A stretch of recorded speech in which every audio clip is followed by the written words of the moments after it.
नमो अरिहन्ताणं नमो सेन्धाणं नमो आयरीयाणं नमो उवज्झायाणं नमो लोये सवसाहूणम्। केवल रवि किरणों से जिसका संपूर्ण प्रकाशित है अंतर, उस श्री जिन वाणी में होता तत्वों का सुंदरतम दर्शन। सदर्शन बोध चरण पथ पर अविरल जो बढ़ते हैं मुनिगण, उन देव परम आगम गुरु को शत शत वंदन, शत शत वंदन। पंच परमेष्ठी के स्मरण पूर्वक हम देव शास्त्र गुरु की पूजन के माध्यम से स्वाध्याय कर रहे हैं। ये अद्भुत पूजन है, जैसा कि मैं पूर्व में बता चुका हूँ कि पूजन तो है ही, इस पूजन के साथ साथ में इसमें जिनागम के जो मूलभूत सिद्धांत हैं उनका निरूपण बड़ी ही सरल भाषा में किया गया है। सबसे पहले अपन ने स्थापना के छंद में अर्थ समझा, उसमें देव शास्त्र गुरु का स्वरूप बताते हुए उनको वंदन किया। फिर जल के माध्यम से हमने ये भावना भाई कि इस सम्यक दर्शन रूपी जल से मिथ्या दर्शन रूपी मैल को हे भगवान मैं आपके सानिध्य में धोने आया हूँ। और अब जो अपनी चर्चा चल रही है वह चंदन के छंद के माध्यम से अपन चर्चा करेंगे।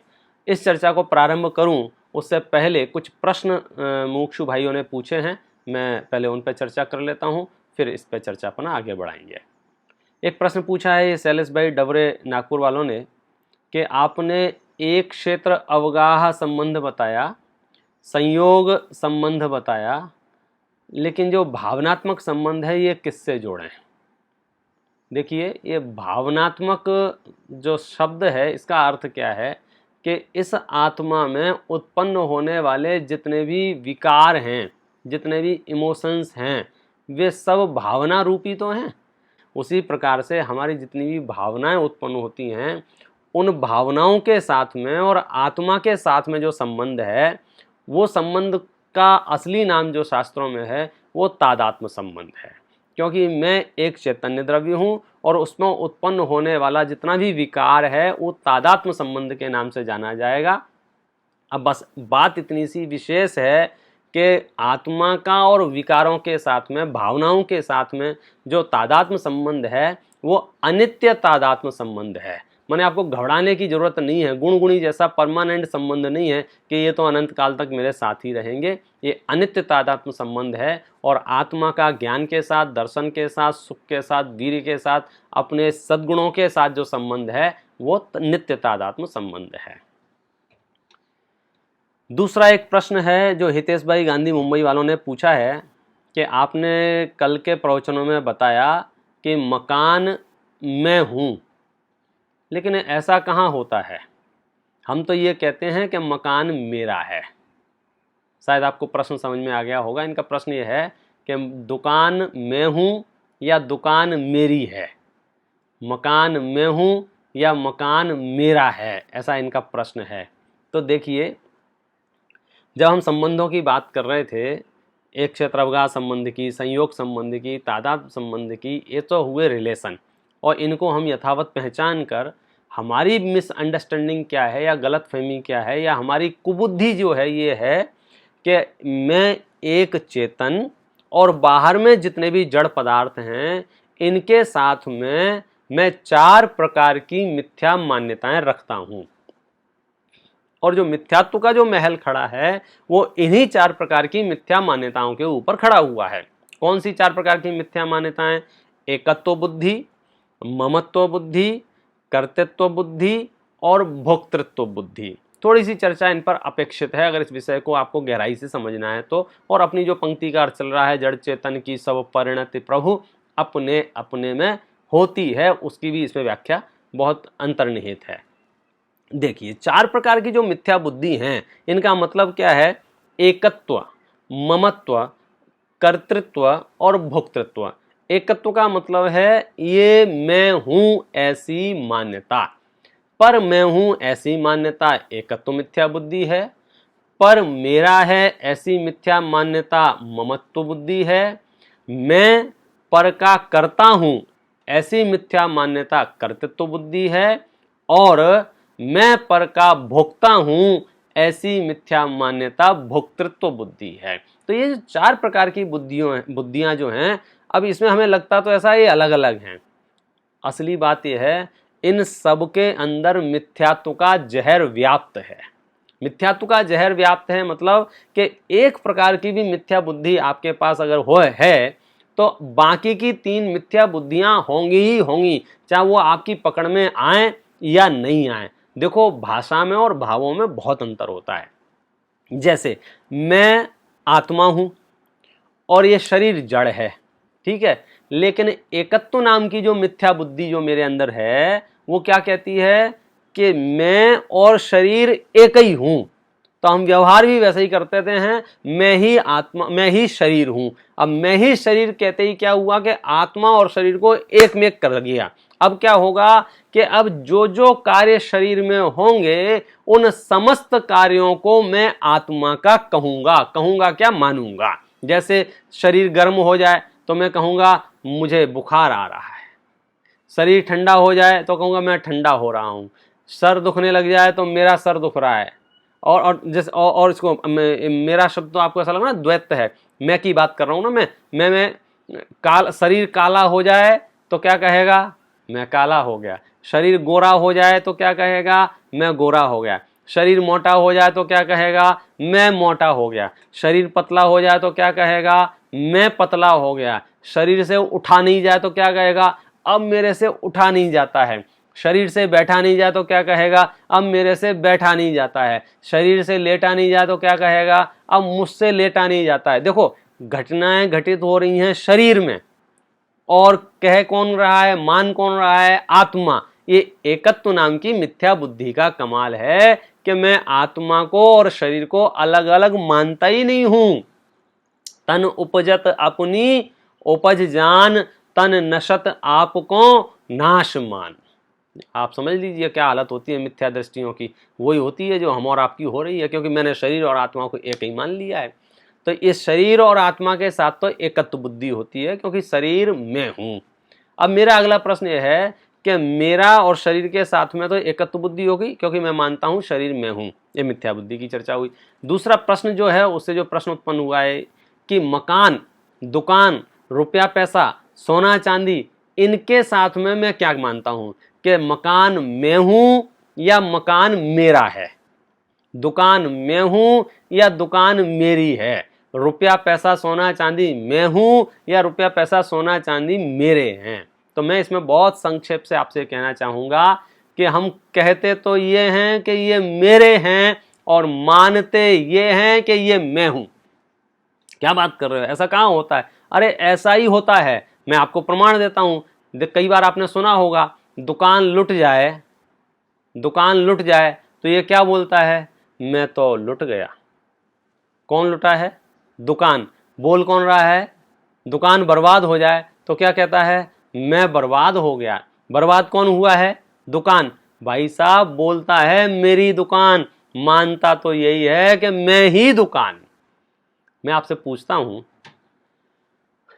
लोक व्यवहार में भी जब आपको कहीं भी किसी भी प्रसंग पर अपना परिचय देने की आवश्यकता पड़ जाए कि आप अपना परिचय दीजिए, तो आप कैसे परिचय देंगे?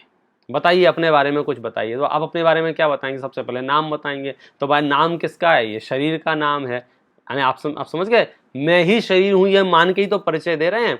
फिर और क्या बताएंगे कि ये मेरे माता पिता हैं, इसका मतलब माता पिता भी मैं हूं, ऐसा आप मानते हैं। फिर पुत्रादि का बताएंगे, मतलब पुत्रादि भी मैं हूं।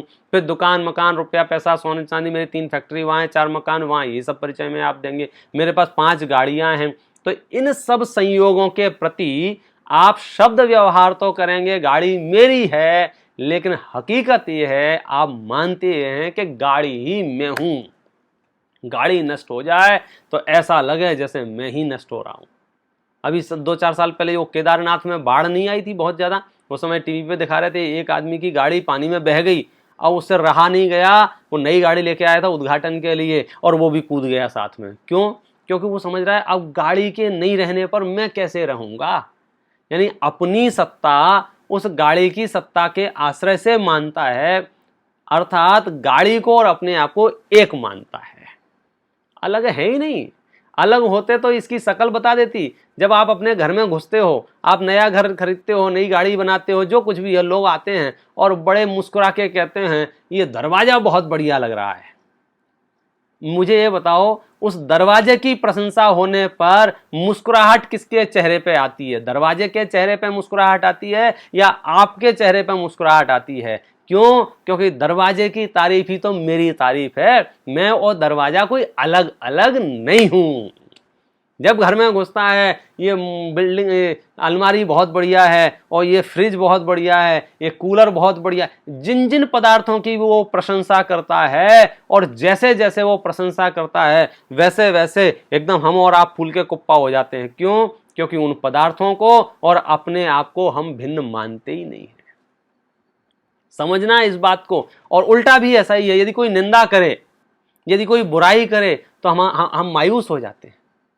हम वस्त्र को और अपने आप को अलग नहीं मानते हैं, कहते जरूर हैं ये वस्त्र मेरा है, लेकिन मान्यता ऐसी रखते हैं कि ये वस्त्र ही मैं हूं।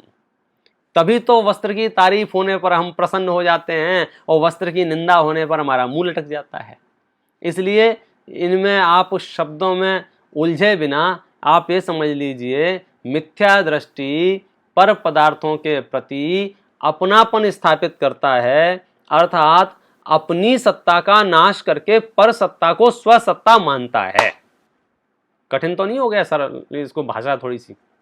फिर से कहता हूं, जब मिथ्या दृष्टि जीव एकत्व ममत्व बुद्धि करता है तो एकत्व ममत्व बुद्धि की प्रॉब्लम यह है कि आप जिस पदार्थ से एकत्व ममत्व बुद्धि कर रहे हैं आप उस पदार्थ रूप हो जाते हैं मान्यता में। समझना, फिजिकली तो संभव ही नहीं है, क्योंकि जड़ चेतन की परिणति अपने अपने में हो रही है। ये सारी गड़बड़ी कहाँ हो रही है? मान्यता में। मिथ्या बुद्धियां वस्तु स्थिति में नहीं है। आज तक आपने एक भी परमाणु को अपने रूप परिणमाया नहीं है। एक परमाणु के भी मालिक आज तक आप हुए नहीं हैं, लेकिन माना है, तो मान्यता की बात चल रही है। जब आप मान्यता में गाड़ी को अपना कहते हैं, मकान को अपना कहते हैं, तो वास्तव में आप अपनी सत्ता का लोप करके मकान को ही स्वसत्ता मान लेते हैं कि मकान है तो मैं हूं। और जब मकान बिखर जाए, दुकान बिखर जाए, परिवार बिखर जाए, तो फिर आप एकदम अधमरे हो जाते हैं, क्योंकि आप अपनी सत्ता पर की सत्ता से मान रहे थे। और सम्यक दृष्टि ये कहता है कि नहीं भैया, ये पदार्थ भिन्न है, मैं भिन्न हूं। इसलिए आपका जो प्रश्न था कि दुकान मेरी है या दुकान मैं हूं, शब्द अलग अलग हैं, अर्थ एक ही है। चाहे मेरी कहो चाहे मैं कहो, बात एक ही है, क्योंकि ये जीव अजीव तत्व संबंधी भूल है। अपनी स्वसत्ता का नाश करके पर सत्ता को ही स्वसत्ता मान लिया। युगल जी साहब ने एक कवि वो पूजन में लिखा है ना, सिद्ध पूजन की जयमाला में, निखिल जड़ता दिखती सब प्राण, चेतना अपने से अनजान। हमारे आसपास जितने भी नो कर्म हैं, हमारे आसपास जितनी भी सामग्रियां हैं, बस वही प्राणवंत दिखते हैं, उनकी सुरक्षा में पूरा जीवन कट जाता है। अपनी सत्ता की तो खबर ही नहीं जीव को। हम इस पूजन के माध्यम से उसके स्वरूप का विचार और गहराई से करते हैं। देखो आगे अपन चर्चा करते हैं। एक प्रश्न और है, शांतिनाथ जी पुणे वालों ने वो प्रश्न पूछा है कि संयोग संबंध क्रमबद्ध क्रम नियमित होते हैं, जैसे मेरा आपका संबंध क्रम नियमित है क्या? ये प्रश्न है। देखिए, संयोग संबंध, एक क्षेत्र अवगाह संबंध, ये तो दो द्रव्यों के बीच में होने वाले व्यापार का एक नाम हमने रख दिया है। वास्तव में इनका एक दूसरे से कोई संबंध नहीं है। जैसे कल स्पष्ट ही कहा था आप, संयोग संबंध में क्या, संयोग संबंध किसको कहते हैं? इत्तेफाक को ही बोलते हैं ना संयोग संबंध। आपका प्रश्न दूसरा है, क्रम नियमित है क्या, क्रमबद्ध है क्या? देखिए, ये स्वतंत्र विषय है और मजे की बात यह है कि इस छंद में क्रमबद्ध पर्याय और क्रम नियमित का भी वर्णन भरपूर है, बशर्ते आपको नजर चाहिए। क्या नजर चाहिए? देखिए आपकी पहली पंक्ति पढ़ते हैं, शायद पूरी चर्चा में ये सारी बातें आ जाएंगी। अब अपन मूल चर्चा प्रारंभ करते हैं। छंद क्रमांक इसमें चंदन के माध्यम से अपन कर रहे हैं ना, चंदन का छंद पढ़िए। जड़ चेतन की सब परिणति प्रभु अपने अपने में होती है, अनुकूल कहें प्रतिकूल कहें यह झूठी मन की वृत्ति है, प्रतिकूल संयोगों में क्रोधित होकर संसार बढ़ाया है, संतप्त हृदय प्रभु चंदन सम शीतलता पाने आया है। देखिए कल अपन ने एक पंक्ति का अर्थ विचार किया, जड़ चेतन की सब परिणति प्रभु अपने अपने में होती है। तो इस जगत में दो पदार्थ हैं मुख्य रूप से, जड़ और चेतन, और इन पदार्थों की परिणति अर्थात इनका परिणमन अपने अपने में होता है। अपने अपने में होता है माने एक दूसरे में किसी भी प्रकार का कोई भी हस्तक्षेप वे नहीं करते हैं। अब ये जो शब्द हैं अपने अपने में इनकी परिणति होती है, देखिए युगल जी साहब ने इस पूजन में कितने शास्त्रों का सार भर दिया है, आप अंदाजा नहीं लगा सकते हैं। जैसे इसकी जो पहली पंक्ति है ना, जड़ चेतन की सब परिणति प्रभु अपने अपने में होती है। आपने समय सार की 308 नंबर से 311 नंबर की जो गाथाएं हैं और उसकी जो टीका है आचार्य अमरचंद्र देव की, उसकी जो मूलभूत पंक्तियां हैं जहां से क्रमबद्ध पर्याय का, क्रम नियमित पर्यायों का समझो वर्तमान में बहुत चर्चा होती है, सिद्धांत की जिसका जन्म हुआ है, वे मूल पंक्तियां इस प्रकार हैं। जीवो ही तावत क्रम नियमितात्म परिणामयी उत्पद्यमानो जीवः एव न अजीवः एवं अजीवोपि क्रम नियमितात्म परिणामयी उत्पद्यमानो अजीवः एव न जीवः। क्या मतलब इसका कि जीव अपने क्रम नियमित परिणामों से उत्पन्न होता हुआ जीव ही है, अजीव नहीं, और अजीव भी अपने क्रम नियमित परिणामों से उत्पन्न होता हुआ अजीव ही है, जीव नहीं। आप समझ लीजिए ये दो पंक्तियां इतनी महत्वपूर्ण हैं जिनागम की कि जिससे यह निर्धार होता है कि विश्व में जितने भी पदार्थ हैं, जितने भी, वे सारे पदार्थ अपने अपने हिसाब से परिणमन कर रहे हैं। देखो 6 द्रव्य है ना, जीव पुद्गल धर्म अधर्म आकाश काल, तो उसमें से पुद्गल धर्म अधर्म आकाश काल ये अपना अपना परिणमन कर रहे हैं, इनको तो कोई दिक्कत है नहीं। एक जीव है जिसकी ये समस्या है कि उसको कुछ परिणमन अनुकूल लगता है और कुछ परिणमन प्रतिकूल लगता है, जबकि हकीकत यह है कि सब द्रव्य अपने अपने हिसाब से परिणमन कर रहे हैं। अनुकूलता और प्रतिकूलता ये हमारे मन की झूठी मान्यता है, जो बात में इसमें कही गई है। यही बात समझो मोक्षमार्ग प्रकाशक में कही, अनादि निधन वस्तुएं भिन्न भिन्न अपनी मर्यादा से स्वयं परिणमित होती हैं, कोई किसी के अधीन नहीं है, कोई किसी के परिणमन कराने से परिणमित होती नहीं है। एक नहीं, ऐसे ढेरों शास्त्र प्रमाण मिल जाएंगे जो इस एक पंक्ति में झलकते हैं। आप तो इस पंक्ति का आनंद लीजिए। जड़ चेतन की सब परिणति प्रभु अपने अपने में होती है। ये तथ्य आपको स्वीकार है क्या?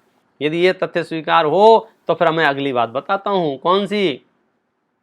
अनुकूल कहें प्रतिकूल कहें यह झूठी मन की वृत्ति है। इस जगत का परिणमन स्वयं ही जड़ का जड़ में, चेतन का चेतन में हो रहा है। सब द्रव्य अपने अपने हिसाब से परिणमन कर रहे हैं। अब उस परिणमन में से कुछ परिणमन को अनुकूल कहना और कुछ परिणमन को प्रतिकूल कहना, ये मेरे मन की झूठी वृत्ति है। झूठी वृत्ति का मतलब समझते? झूठी वृत्ति माने झूठी आदत, जिसको कहना चाहिए कुटेव। इस मन को ऐसी कुटेव पड़ गई है जैसे किसी किसी को विकल्प करने की ऐसी कुटेव पड़ जाती है। विकल्प करने की कुटेव पड़ जाती है माने उसको कुछ ना कुछ आकुलता करनी है, राग द्वेष करने हैं, और वो राग द्वेष करने की इतनी आदत पड़ जाती है कि जब कोई सामान्य से कोई निमित्त बनते हैं, कोई दुर्वचन कहता है, कोई निंदा प्रशंसा करता है, तब तो राग द्वेष करता ही करता है। मैंने ऐसा भी देखा है, अनायासी राह चलते चलते भी जीव राग द्वेष करने लग जाता है। एक बार किसी के साथ जा रहा था, बोले इस कैसा पागल आदमी ने, इसने पूरी बिल्डिंग को हरा रंग का करा रखा है। अब मैं पूछता हूँ, बिल्डिंग उसकी, रंग उसका, पैसे उसके, तुझे क्या विकल्प है? हम रास्ते में जाते हैं, देखो इसने कैसे वस्त्र पहन रखे हैं, देखो इसने कैसा चश्मा लगा रखा है, देखो इसने कैसे बाल कटा रखे हैं, देखो इसने कैसी दुकान बना रखी है, देखो तुझे क्या लेना देना है? इस विश्व में अनंत पदार्थ हैं, किन किन पदार्थों को देख देख कर तू राग द्वेष करेगा? लेकिन मन की जो कुटेव पड़ जाती है राग द्वेष करने की, जैसे कुछ लोग होते हैं ना, बड़बड़ाने की आदत पड़ जाती है। तो कोई प्रसंग हो, नहीं प्रसंग हो, फिर भी उन्हें बड़बड़ाना है। तो ऐसे ही हमारे मन को आदत पड़ गई है किस बात की? अनुकूलता और प्रतिकूलता के कल्पना करने की। हर बात में, हर चीज में हम तुरंत राग या द्वेष, राग या द्वेष, राग या द्वेष, अनुकूल या प्रतिकूल, अनुकूल या प्रतिकूल। यहाँ ये कहना चाह रहे हैं कि भाई साहब, इस विश्व में कोई अनुकूल और प्रतिकूल है ही नहीं।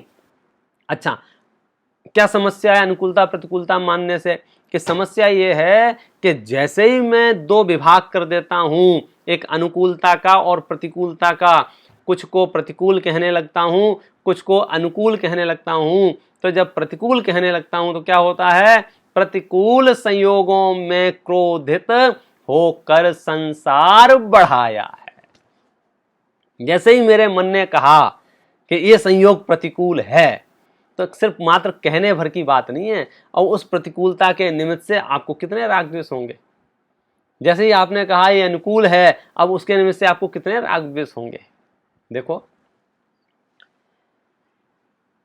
समस्त विकारों की जड़ यही है कि हम इस विश्व में किसी को भला और किसी को बुरा मानते हैं, और जब तक हमारा चित्त इस समभाव की श्रेणी में नहीं आएगा, किस समभाव की? कि इस विश्व में एक भी परमाणु अनुकूल या प्रतिकूल नहीं है। भाई साहब, मैं कह रहा हूं कि बारिश हो रही है, अब बोलो ये बारिश होना अनुकूलता में लिया जाए या प्रतिकूलता में लिया जाए?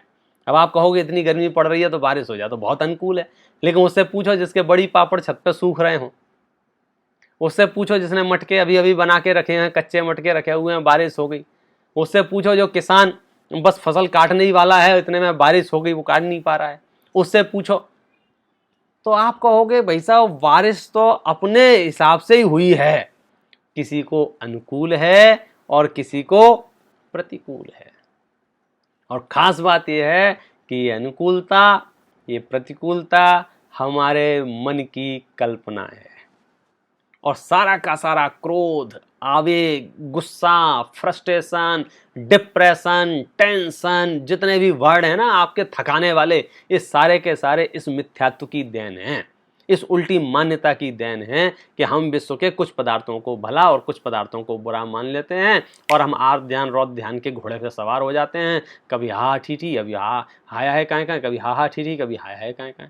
मतलब या तो हम आर्त ध्यान करते हैं या हम रौद्र ध्यान करते हैं, क्योंकि या तो हम अनुकूल कल्पनाएं कर लेते हैं या प्रतिकूल कल्पनाएं कर लेते हैं, और हम उस क्रोध को लिए घूमते रहते हैं। ये क्रोध उत्पन्न क्यों हुआ, जिससे चर्चा अपन ने प्रारंभ, उत्पन्न क्यों हुआ क्रोध?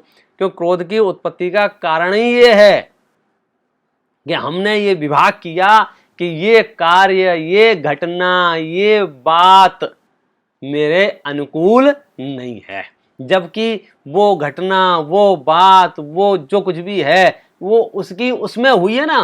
तुम जाके बीच में अपना हस्तक्षेप क्यों करते हो, मुझे ये बताओ। जड़ अपने हिसाब से परिणमन कर रहा है, चेतन अपने हिसाब से परिणमन कर रहा है, तो जड़ जैसा भी परिणमन, जैसे मैं बालक था तो 2 फुट का था, फिर 3 फुट का हो गया, फिर 4 फुट का हो गया, अब 5.5 फुट का हो गया, तो ये परिणमन किस में हुआ? शरीर में हुआ ना। ठीक है अब दिक्कत क्या थी कि कुछ परिणमन मुझे अच्छा लग रहा है और कुछ परिणमन मुझे बुरा लग रहा है।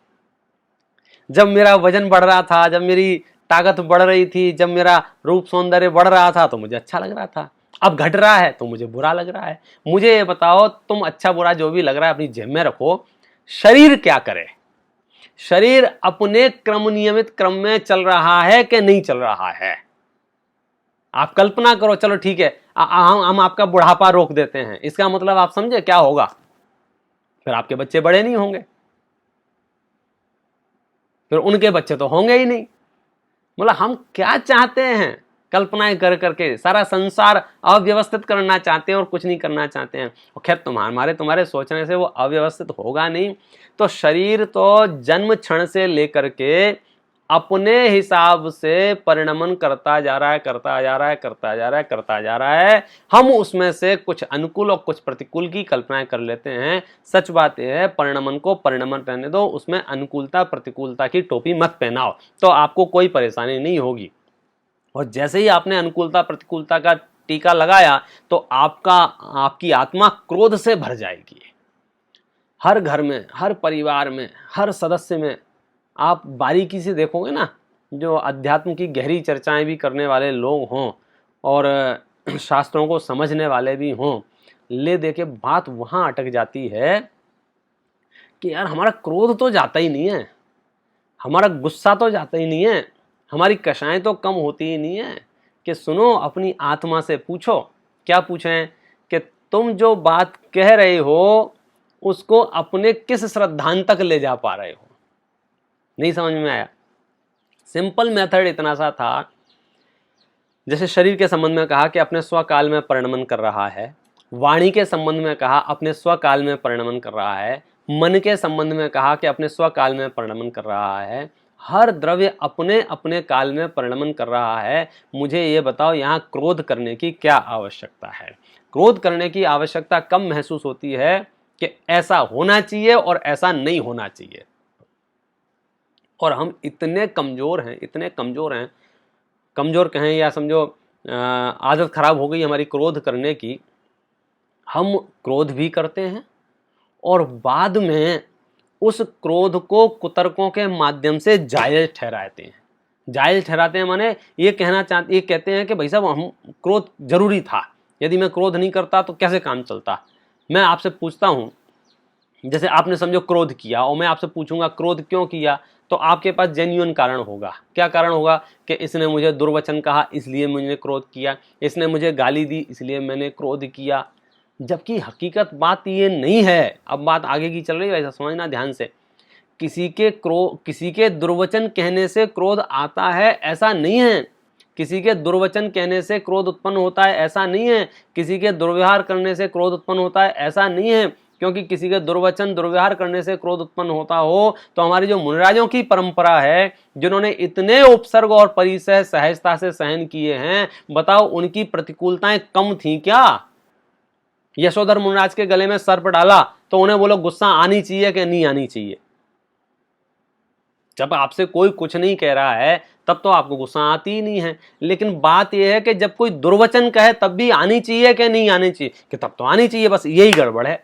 मैं कह रहा हूं क्यों आना चाहिए? दुर्वचन किसने कहे? कि सामने वाले ने कहे। मुंह किसका? कि सामने वाले का। विचार किसके? के सामने वाले के। परिणमन किसका? के सामने वाले का। तो तुम में उथल पुथल क्यों हो रही है? क्योंकि हमने इन दो द्रव्यों के बीच में अनावश्यक संबंध स्थापित कर लिया है। मेरी निंदा करने से मैं अपने आप को हीन अनुभवता हूँ, मेरी प्रशंसा होने से मैं अपने आप को उच्च अनुभवता हूँ। रुपया पैसा बढ़ जाता है तो ऐसा लगता है मैं बढ़ गया, रुपया पैसा घट जाता है तो ऐसा लगता है मैं घट गया, जबकि इन सब चीज़ों से मेरी सत्ता में कोई फर्क नहीं पड़ता है। और सुनो, रही बात कारणों की, तो कारणों पे मत जाओ, क्योंकि हमने ऐसे ऐसे लोग भी देखे हैं जो ऐसा ऐसा आरोप लगाएंगे आप कल्पना नहीं कर सकते हो। मैं आपको सच्ची घटना बताता हूँ, शास्त्रों के हिसाब से जरा विचार करना है। और आपको जो भी प्रश्न इस पूरी चर्चा में उत्पन्न हो ना, वे प्रश्न अपने कमेंट बॉक्स में जाके आप लिख देना, तो अगले अगले प्रवचनों में उसका हम समाधान करने की कोशिश करेंगे। मैं आपको इतिहास की सच्ची घटना ये बता रहा हूँ कि आदिनाथ भगवान के समय की बात है। मारीची को अचानक से क्रोध आ गया था। तो मैंने मारीची से पूछा, समझना इसका व्यवहारिक रूप, मैंने मारीची से पूछा कि भाई साहब आप इतना आग बबूला क्यों हो रहे हैं, आप इतना क्रोध क्यों कर रहे हैं? तो पता है क्या कहा उसने? कि भाई मेरी कोई गलती नहीं है। मैंने क्यों, तुम्हारी क्यों गलती नहीं है? क्रोध तो कर नहीं। बोले मैं क्या करूं, आदिनाथ भगवान ने अपने प्रवचनों में ऐसी बात क्यों कही? आप समझना, मारीची अपने क्रोध का कारण किसको बता रहा है? आदिनाथ भगवान को, कि ना आदिनाथ भगवान ऐसी बात बोलते ना मुझे क्रोध आता। मैं इसलिए डायरेक्ट आदिनाथ भगवान का प्रमाण दे रहा हूं ताकि मैं आपको दूसरे सारे प्रमाण आपको चुटकियों में समझ में आ जाए। हम ये समझ रहे हैं कि मुझे क्रोध इसलिए आया है कि सामने वाले ने कुछ कहा है। हकीकत यह है कि तुमको अपनी अज्ञानता के कारण क्रोध आया है। तुम्हारी ह्यूमैनिटी पावर बहुत कम है इसलिए क्रोध आया है, सामने वाले की वजह से क्रोध नहीं आया है। बोलो यदि ऐसा हो तो मुझे बताओ, बोलो आदिनाथ भगवान की गलती के कारण से मारीची को क्रोध आया कि मारीची की अज्ञानता से उसको क्रोध आया? किसको कारण मानोगे बोलो? लेकिन हम ऐसा बोलते रहते हैं। पंडित साहब बाकी सब बातें बढ़िया हैं, यदि आप अपने प्रवचन में वो वाली लाइन नहीं बोलते तो कोई समस्या नहीं थी। मतलब उस लाइन ने समस्या पैदा की है? भाई साहब उस लाइन से कुछ फर्क नहीं पड़ा है। तुम्हारे क्रोध का काल, तुम्हारी अज्ञानता का काल, उसका विश्लेषण करो ना। देखो हम बहुत धोखे में रहते हैं। मैं आपको व्यवहारिक चीजें बताता हूं दो चार। क्रोध उत्पन्न होता है, गुस्सा आता है, तो हम पीएचडी करने लग जाते हैं इस बात पे कि किन कारणों से आया है, जबकि हमें उपाय खोजने चाहिए कि ये जल्दी से जल्दी जाए कैसे। नहीं समझ में आया? देखो आप रोड पे खड़े हुए हैं और सामने से कोई गाड़ी वाला निकला और उसने कीचड़ उछाला और आपके शरीर पर लग गया। अब मेरा प्रश्न इतना सा है कि अब आपका काम क्या है? इस बात का विश्लेषण करना कि ये लगा कैसे है, किस वजह से लगा है। मर्सिडीज की गाड़ी जिस गाड़ी ने कीचड़ उछाला है वो ट्रक है कि मर्सिडीज है, चलाने वाला हिंदुस्तानी है कि पाकिस्तानी है, जैन है, इस सब से समाधान होगा कि भैया ये कीचड़ गंदगी है और इसको इस शरीर से जितनी जल्दी अलग कर दोगे उतनी जल्दी आप फायदे में रहोगे, क्योंकि जितनी देर यहां रहेगा उतनी देर इसका इन्फेक्शन बढ़ेगा। लेकिन हम क्या करते हैं कि हमें आत्मा में जो क्रोध उत्पन्न हुआ, मान उत्पन्न हुआ, मायाचारी उत्पन्न हुई, जो भी विकार उत्पन्न हुआ, अब हम उस विकार को सुरक्षित रखकर पीएचडी करने, मीटिंगें बिठाने लग जाते हैं इस बात की कि इनकी गलती से मुझे क्रोध आया है, इनकी गलती से क्रोध आया है, पूरे विश्व की लिस्ट बना के बैठा है, हर आदमी इसकी गलती से क्रोध आया है। कि सुनो भाई साहब, किसी की गलती से क्रोध नहीं आया है, तुम्हारी अपनी कमजोरी से क्रोध आया है, तुम्हारे अपने मिथ्यात्व के कारण से क्रोध आया है, तुम्हारे अपनी अज्ञानता के कारण से क्रोध आया है, तुमने पर पदार्थ को इष्ट अनिष्ट माना है इसलिए क्रोध आया है। यदि आप पर पदार्थों को इष्ट अनिष्ट ना माने तो विश्व की कोई ताकत हमें और आपको क्रोध उत्पन्न नहीं करा सकती है। ये रहस्य समझो जैन दर्शन का।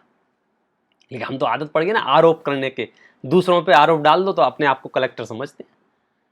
हम इतने आरोप डालने की इतने आदत अभ्यस्त हो गए हैं कि सर्दी जुकाम भी हो जाए ना और डॉक्टर के पास जाएं दिखाने और डॉक्टर पूछा कैसे हो गया तो हम कहेंगे मौसम खराब था इसलिए हो गया। सच बात है, ये मौसम की खराबी से सर्दी जुकाम हुआ है कि तेरी इम्यूनिटी पावर कम है इस वजह से सर्दी जुकाम हुआ है। यदि मौसम की खराबी से हो तो सबको ही हो जाए ना भाई, तुझे ही अकेले क्यों हुआ है? लेकिन क्या करें, अपन खुद तो मेहनत रहना चाहता है, दूसरों पे आरोप लगा देता है। और ये आरोप प्रत्यारोप हम जन्म क्षण से सीखते हैं, हमारी कमजोरी ये है। जब हम 1.5-2 फुटके थे तब से हमारे माँ बाप ने यही सिखाया है। हम मुंह उठा के चल रहे थे, टेबल से टकरा गए थे, माताजी उठ के आई और 2 तमाचे टेबल को मारे, टप टप। अब बोलो हम खुश हो गए किस बात से? टेबल की गलती है। मुझे बताओ सच में टेबल की गलती से लगी है? टेबल तो अपनी जगह रखी थी, मुंह उठा के तो हम चल रहे थे, लेकिन अपनी गलती कौन मानेगा? हमने टेबल को तो ठोक दिया। अच्छा, वो धीरे धीरे धीरे धीरे वो अभ्यास इतना बढ़ गया है कि आज हम 20 साल के हो गए, 30 साल के हो गए, 50 साल के हो गए, 60 के हो गए, 90 के हो गए, मरने को धरे हैं, तो भी अपने क्रोधादि परिणामों का आरोप हम दूसरों पर लगा के खुश रहना चाहते हैं कि मुझे क्रोध इसलिए हुआ है क्योंकि बहू ने समझो कुछ उल्टे काम किए होंगे, बहू कह रही है सास ने कुछ उल्टा सीधा बोला होगा। मतलब हर व्यक्ति अपने क्रोध का ठीकरा दूसरों के माथे पर फोड़ता फिर रहा है, जबकि हकीकत यह है कि किसी दूसरे की वजह से क्रोध नहीं हुआ है। तुम्हारा शास्त्राभ्यास कमजोर है, तुम्हारा तत्वज्ञान कमजोर है, तुम्हारा भेद विज्ञान कमजोर है, तुम्हारी आत्मानुभूति नहीं है। तुम शरीर को ही आत्मा मानते हो, मन को ही आत्मा मानते हो, वाणी को ही आत्मा मानते हो, पर पदार्थों में ही अपनी सत्ता को स्थापित करते हो। इसलिए पर पदार्थों के बिखरने पर पदार्थों की निंदा होने पर अपनी निंदा मानते हो।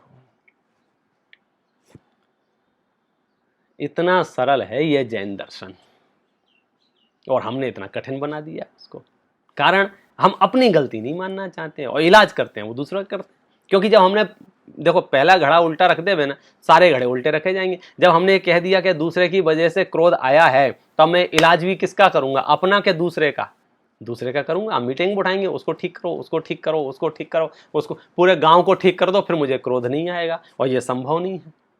आप प्रैक्टिकल तो विचार करो थोड़ा सा। मैं आपसे पूछता हूं, आपका हाथ आग से जल जाए, किससे?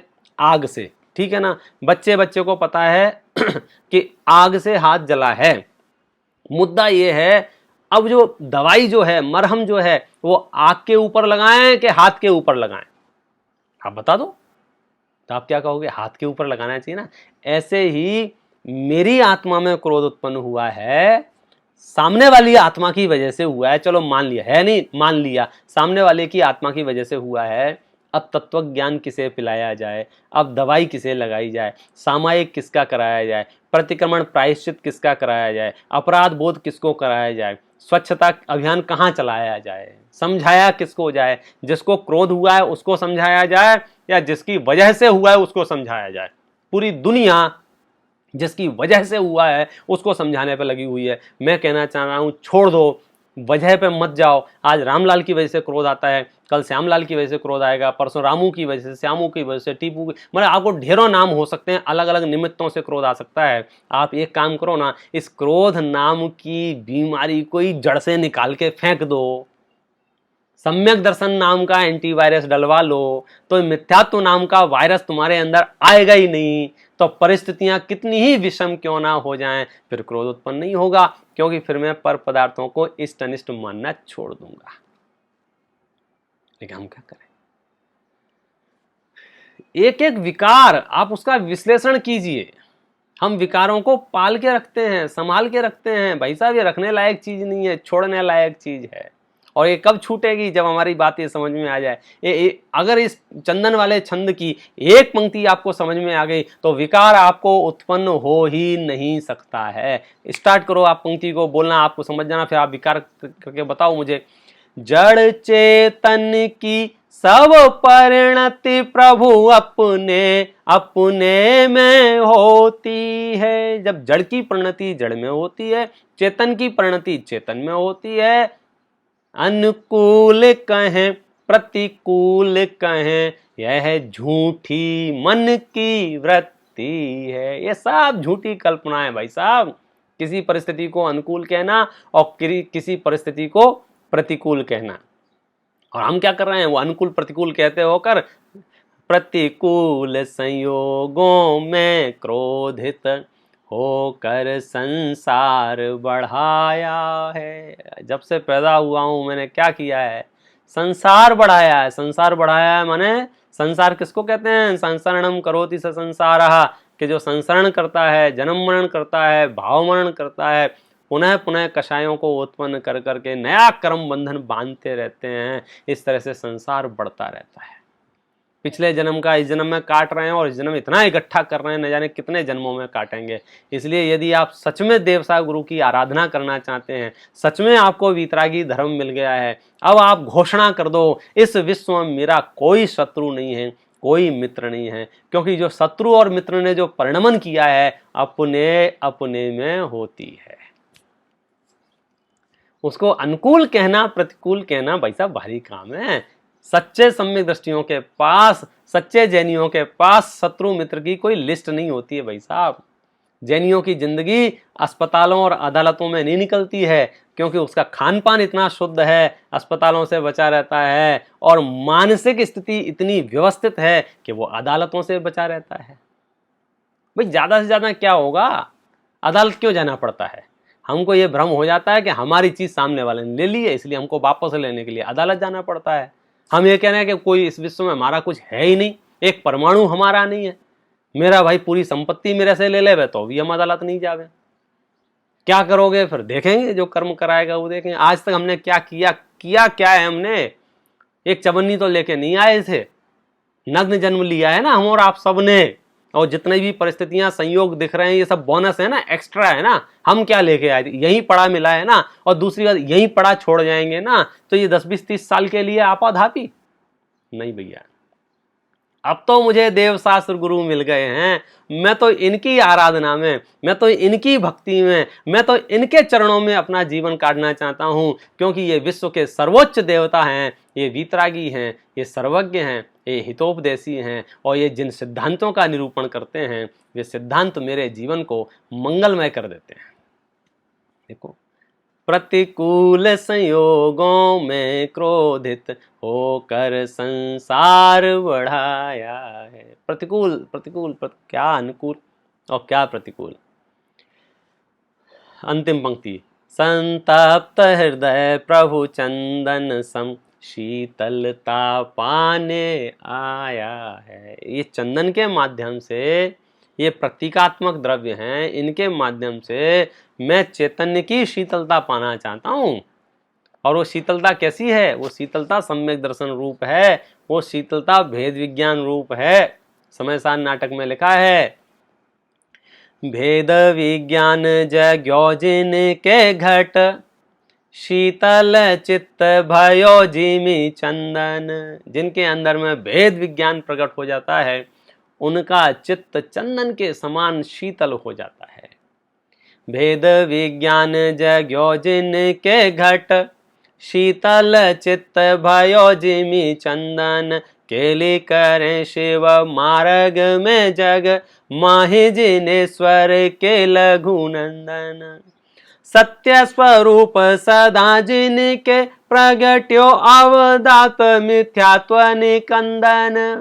सत्य स्वरूप जिनके प्रकट हो गया है और मिथ्यात्व चला गया है। सत्य स्वरूप सदा जिनके प्रगट्यो अवदात मिथ्यात्व निकंदन। शांत दशा तिनी की पहचान करे करे जोरी बनारसी वंदन। जिनकी शांत परिणति हो जाती है, यानी समझो आप सम्यक दृष्टि को भेद विज्ञान उत्पन्न होने से जो शांत परिणति होती है, तो आगे आके के गुण स्थानों में कैसी शांति नहीं बढ़ जाती होगी। और हमारे तीर्थंकर परमात्मा तो परम शांत मुद्रा के धारी हैं। जय परम शांत मुद्रा समेत भविजन को निज अनुभूति देत। चंदन सम, देखो, संतप्त हृदय प्रभु चंदन सम शीतलता पाने आया हूँ। और मेरा यह संतप्त हृदय, संतप्त हृदय माने यही आकुलतामय हृदय आपके चरणों में आकर इस चंदन को निर्मापिति करते हुए, चंदन को चढ़ाते हुए भावना भा रहा हूँ कि मेरे अंदर जो क्रोध की ज्वालाएं धधक रही हैं वे नष्ट हो जाएं। और जिस क्षण मैं क्रोध रहित होता हूँ, जिस क्षण मैं क्रोध से भिन्न भगवान आत्मा का वेदन करता हूँ, उस समय की शांति कोई अद्भुत शांति है, जिसके लिए छेड़ाला में लिखते हैं, सो इंद्र नाग नरेंद्र वा अहिमिंद्र के नाही कहो। और उस शांति के वेदन के काल में मुझे किसी प्रकार का कर्म बंधन नहीं होता है। यथा योग्य गुण स्थानों में वो घटता घटता कर्म बंधन, घटता घटता कर्म बंधन एक क्षण ऐसा आता है जब पूर्णतया घट जाता है। सर्व कर्म विप्रमोक्षो मोक्षः की सिद्धि हो जाती है। पढ़िए एक बार, बहुत सुंदर। जड़ चेतन की सब परिणति प्रभु अपने अपने में होती है। अनुकूल कहें प्रतिकूल कहें, यह झूठी मन की वृत्ति है। प्रतिकूल संयोगों में क्रोधित होकर संसार बढ़ाया है। संतप्त हृदय प्रभु चंदन सम शीतलता पाने आया है। मैंने व्यर्थ में ही प्रतिकूलताओं की कल्पना की है। मैं आपको एक दृष्टांत देके अपनी बात समाप्त करता हूँ। हमारे दिमाग में भूत घसा ना, प्रतिकूलता देखो, अनुकूल प्रतिकूल कुछ नहीं होता है। दो तरह की व्यवस्थाएं होती हैं। एक तो स्वभाव की दृष्टि से देखा जाए तो आज तक इस आत्मा ने एक परमाणु मात्र का भी ग्रहण किया नहीं है। जब ग्रहण नहीं किया है तो त्याग का कोई प्रसंग नहीं बनता है। एक शक्ति है, त्यागोपादान शून्य तो शक्ति, ऐसा चैतन्य मैं हूं। और बाहर से भी देखा जाए ना तो ये जितना भी तामझाम दिख रहा है, जिसको हम अनुकूलता प्रतिकूलता कह रहे हैं, उसकी भी बारीकी में जाएंगे तो आपको कर्म सिद्धांत के हिसाब से जवाब मिलेगा कि आपके आसपास जो भी परिस्थितियां निर्मित हुई हैं वो किसी व्यक्ति की हुई नहीं है। यानी आपको जो प्रतिकूलताएं लग भी नहीं ना, वो प्रतिकूलताएं किसी व्यक्ति की दी हुई नहीं है। एक तो आपके दिमाग की सोच है और बची खुची वो कर्मों की व्यवस्था है। इस भेद विज्ञान करने से, ऐसा चिंतन करने से अभी हाल मुझे बहुत सुकून महसूस होता है। इस विश्व में कुछ भी अनुकूल नहीं है, कुछ भी प्रतिकूल नहीं है। संसार ताप विनाश करने के लिए चंदन की अर्पण करता हूँ। ओम नमः सिद्धे। जा वाणी के ज्ञान ते सूझे लोकालोक, सो वाणी मस्तक नमो सदा देत हूँ धोख।